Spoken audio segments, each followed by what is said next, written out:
د افغانستان د وچو میوو صادروونکي وایي چې سږکال د وچو میوو صادرات بهرنیو هیوادونو ته زیات شوي. دا په کابل کې د وچو میوو د پروسس او بسته‌بندۍ مارکیټ دی. دلته سلګونه نارینه او ښځینه د بېلابېلو وچو میوو پروسس او بسته‌بندي کوي چې په معیاري توګه او ښه کیفیت سره د وچو میوو بسته‌بندي ترسره کیږي او وروسته هندوستان هیواد او نورو نړیوالو بازارونو ته صادریږي.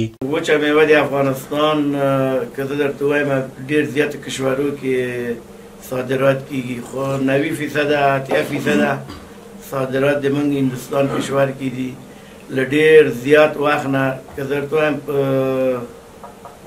سلاو کاله کېږي چې دا صادرات موږ هندوستان کشور ته کوو. په دې صادراتو باندې ترانزیت باندې دولت د پاکستان د موږ همسایه ګاونډی هېواد 2% ټکس یې ټاکلی ده.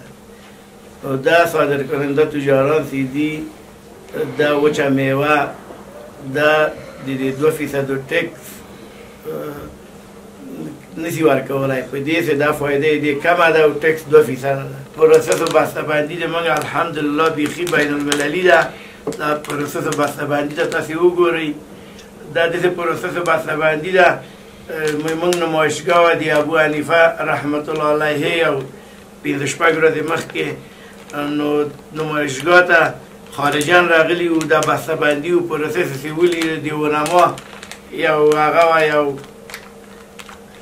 یو کارمند دی څوک هغه راغلی وه د موږ دا پروسس چې وکړه تعجب پاتې وه چې آیا دا پروسس تاسې په افغانستان کې کوئ؟ موږ ویلې بلې و دا د افغانستان پروسس ده. نو ډېره زیاته خوشحاله هم شوه، ډېره زیاته موږ نه مننه او تشکري وکړه چې تاسې څه ښه پروسس لرئ.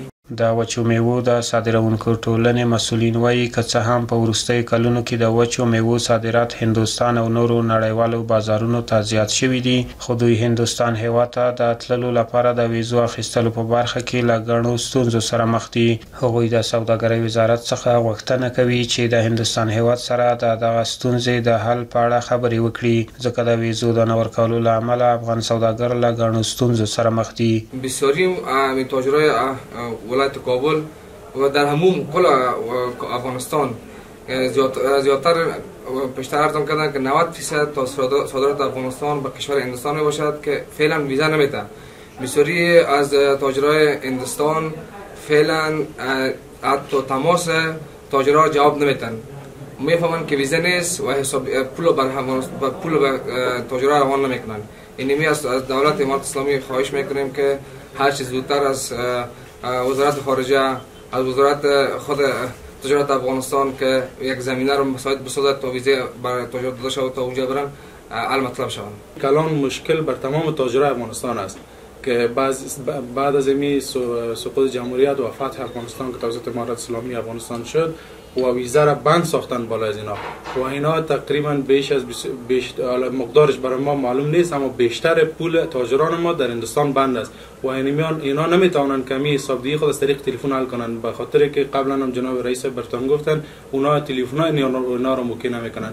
و بعد از اینکه امارات اسلامی افغانستان همراه وزارت خارجه و وزارت خارجه هندوستان به تماس شوند و مشکلات ویزیشان حل نمایند، یک کلان سهولت بر تاجرای ما میباشه. پسته د افغانستان یو ارزښت لرونکې وچه میوه ده چې په نړیوالو بازارونو کې ځانګړی شهرت او د خرڅلاو ښه بازار لري. سوداګر وایي سږکال د پستې حاصلات له رسېدو مخکې راټول شوي چې دانې وړې او ښه خرڅلاو نه لري. هغوی د کرنې وزارت څخه غوښتنه کوي چې راتلونکو کلونو کې د دې ستونزې مخنیوی وکړي او کروندګر دې وهڅوي ترڅو په ټاکلي وخت د پستې حاصلات راټول کړي.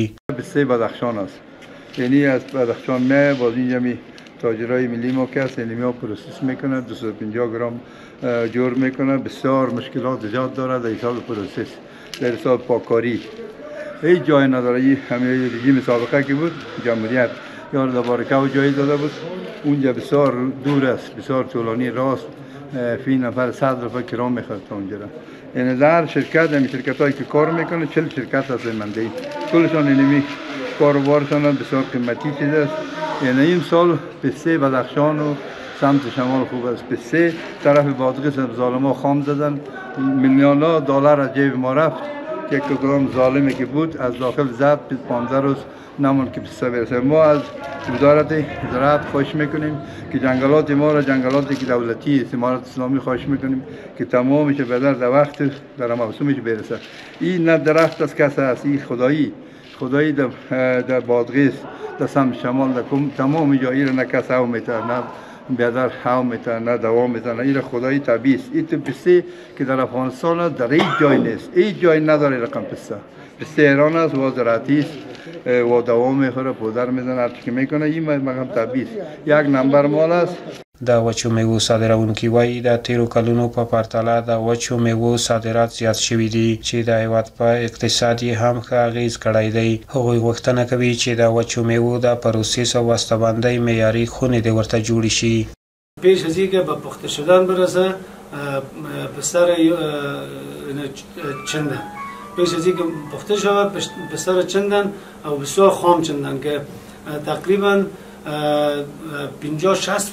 اینمی تاجرای صادرکننده را ضربه زد و مردم هم محل و دیاخین و مثال هم کسبکاران دی بسیار ضربه محکم خوردن.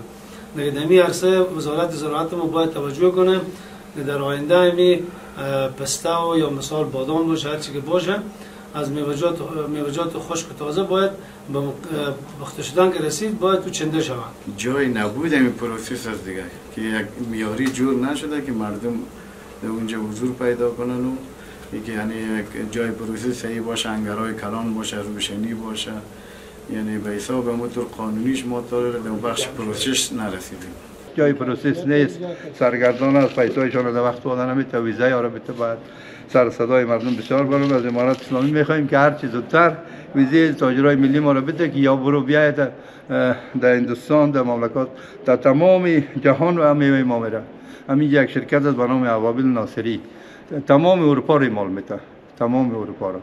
په وروستیو کلونو کې د نړۍ له بېلابېلو هیوادونو سره د افغانستان سوداګریزې اړیکې پراخې شوې دي. د سوداګرۍ وزارت مسؤلین وایي هڅې یې دا دي چې د افغانستان کرنیز او تولیدي توکو ته نور هم په نړیواله کچه ښه بازار موندنه وکړي او د افغان سوداګرو پانګوالو لپاره مناسبې اسانتیاوې برابرې کړي.